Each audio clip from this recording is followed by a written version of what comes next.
Замина Пеле не напушти кралот на фудбалот Едсон Арантес до Насименто, познат како Пеле за милиони љубители низ целиот свет. 2 дена пред истекот на 2022 година замина меѓу ангелите. Пеле беше крал на фудбалот, официјално прогласен, остави за себе една изворедно богата фудбалска кариера со импозантен учинок, со 3 освоени титули светски првак и е единствениот фудбалер на планетата Земја кој постигнал повеќе од 1000 голови на сите официјални надпревари. Кралот на фудбалот подолго време се бореше за својот живот. Некаде досната есен минатата година имаше операција на виталните органи, беше сместен во елитна болница во Бразил. Докторите се обидуваа и направија се да го продолжат животот на кралот. Таков како што беше на теренот, така и Пеле последните 365 дена или годината наназад се бореше, беше достоинствен, упатуваше пораки до своите вечни обожаватели, не ги заборави ни своите бразилци за време на светското фудбалско првенство во Катар, не го заборави ниту Неймар, а исто така имаше и скорна честитка до аргентинските фудбалери со желби за успех. Од друга страна, неговите бразилци му возвратија за време на Мундијалот со еден огромен транспарент на кој го пишуваше неговото име, кој исто така беше изнесен, покажан, демонстриран на стадионите во Катар за време на светското фудбалско првенство, што е уште еден доказ за големината, за импозантноста на кралот на фудбалот, за сето она што Пеле го имаше во себе и кое несебично го споделуваше со фудбалскиот свет околу себе и широм сите светски меридијани. Животниот пат, љубовта кон Пеле, кон бразилскиот фудбал, ми почнува некаде 1971 година, кога кралот на фудбалот реши официјално да се збогува од активното играње на фудбал. Тоа се случи на 18 јули 1971 година, значи среде лето, со моите тогашни 9 години бев на летување на Јадранското море, ми се чини дека беше Суто море, градот. Имаше еден прилично голем црно-бел телевизор пред кој, ако кажем илјадници гледачи, може би ќе ви звучи чудно, меѓутоа комплетниот хотел, комплетните околни места, сите беа тука на еден голем простор, каде што Пеле се простуваше и тие слики од тоа простување ми останаа врежани во мојата детска меморија и ги паметам до ден денес. Импозантно беше што кралот на фудбал Пеле одлучи, и тоа беше негова желба, да се прости токму против Југославија, државата во која порано живееме заеднички и која беше навистина фудбалска сила почитувана на целиот свет. Се сеќавам како Пеле го објасни тој податок, зошто токму против Југославија да се прости, зошто токму против овие фудбалски мајстори. Неговото објаснување беше кратко и Пеле ги имаше номинирано, ги имаше наречено и за него југословенските фудбалери, Југославија како фудбалска сила беше европски Бразил. Значи, тој ценеше, мислеше и им даваше на значење дека југословенските фудбалери од таа генерација си играат навистина како европски бразилци. Резултатот од таа средба е 2:2. Драган Џајк беше стрелец на првиот гол за Југославија некаде 35-та минута. Потоа бразилците со головите на Ревелињо и Нунес го свртеа резултатот во своја полза 2:1, а Јурица Јерковиќ со еден извореден погодок на Маракана во Рио де Жанеиро го постави тогашниот конечен резултат во таа пријателска, би рекол, и со посебен почит, пиетет, збогување на Пеле од активното играње фудбал, од бразилскиот дрес и од дресот на неговиот Сантос. Педантните статистичари на FIFA, на сајтот на FIFA пресметале дека на тој надпревар имало 138.575 гледачи, веројатно со платени влезници, и најверојатно тоа е еден фудбалски рекорд кога се во прашање гледачите кои влегле и кои присуствувале на еден фудбалски надпревар воопшто во историјата на фудбалската игра. Животниот пат, мојата новинарска кариера, моите фудбалски патики и фудбалски мердијани, сите оние професионални патувања во рамките на неделниот спортски магазин Скок, ми донесоа на среќа една убавина, исто како оваа фудбалска топка која ми е драг спомен донесена од Бразил 2014 година. И ја имав таа среќа и можност во декември 1995 година во Бирмингем, во Англија, да имам средба професионална со кралот на фудбалот. Тоа беше финална жребка за Европското фудбалско првенство Англија 1996 година. Промотори на жребката во еден елитен хотел во Бирминген беа никој друг туку кралот на фудбалот Пеле и сер Боби Чалтон, двајца изворедни асови, легенди, фудбалски личности, имења импозантни. Пеле се дружеше со спортските новинари од целиот свет, можеби 5-6 часа траеше таа промоција во еден голем амфитеатар.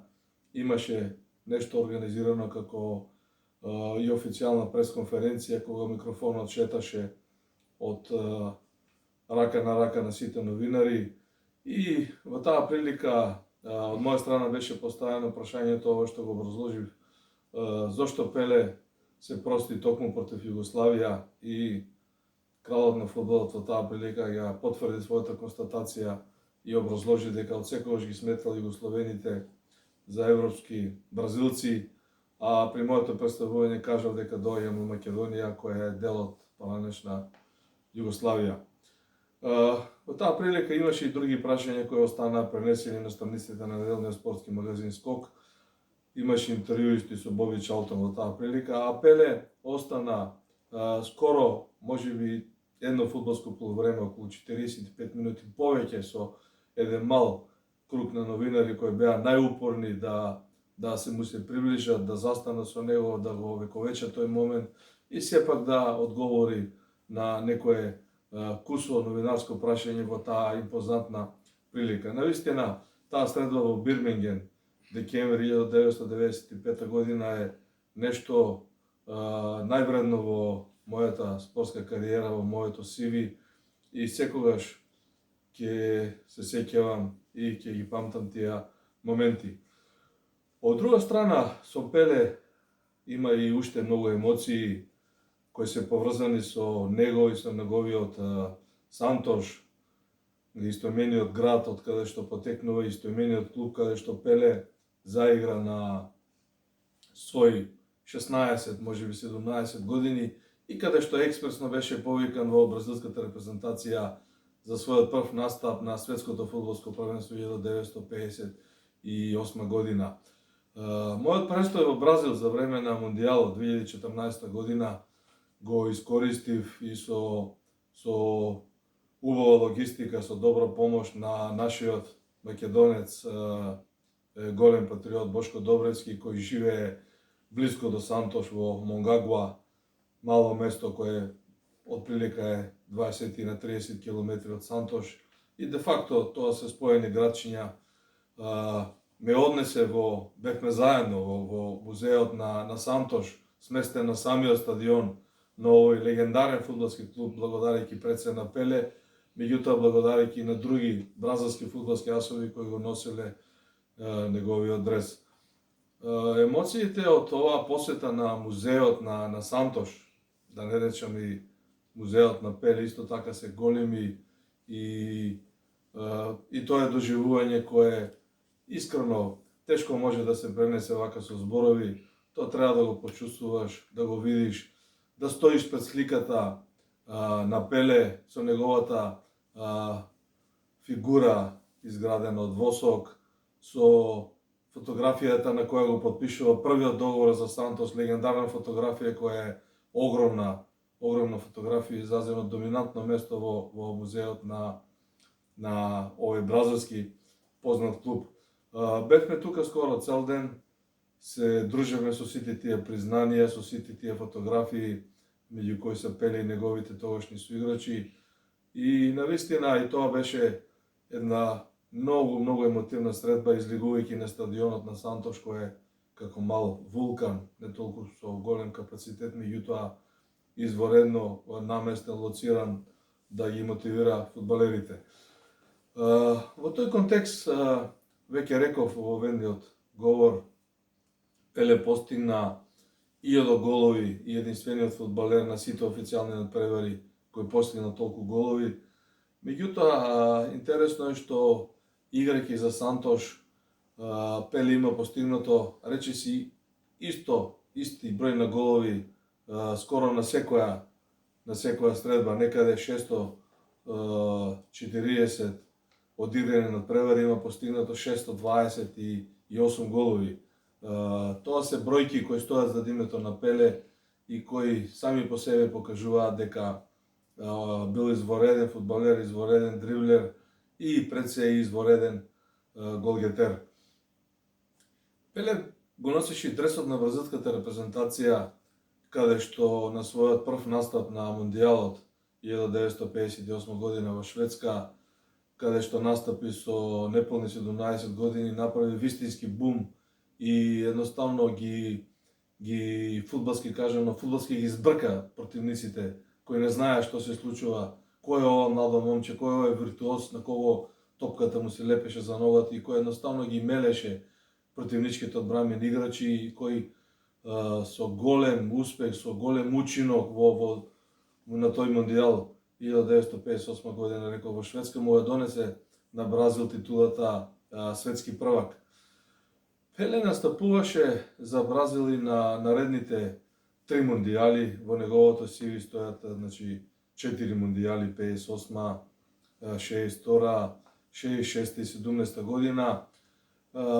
Титулата на Бразил, исто така предводена од Пеле, беше одбранета 1962 година на светското фудбалско првенство во Чиле, кога повторно Пеле беше тој виртуозот, лидерот, предводникот на бразилската сама, ја играше најдобро.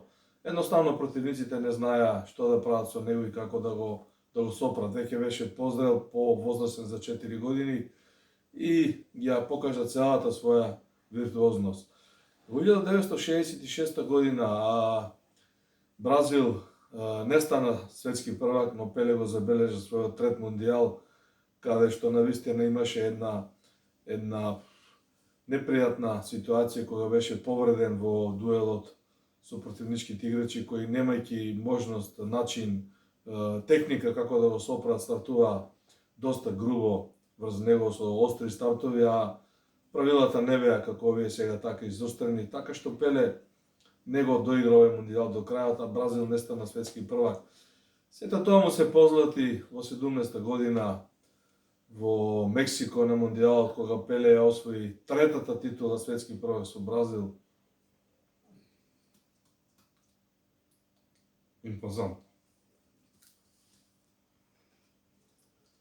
Тагата е кај нас.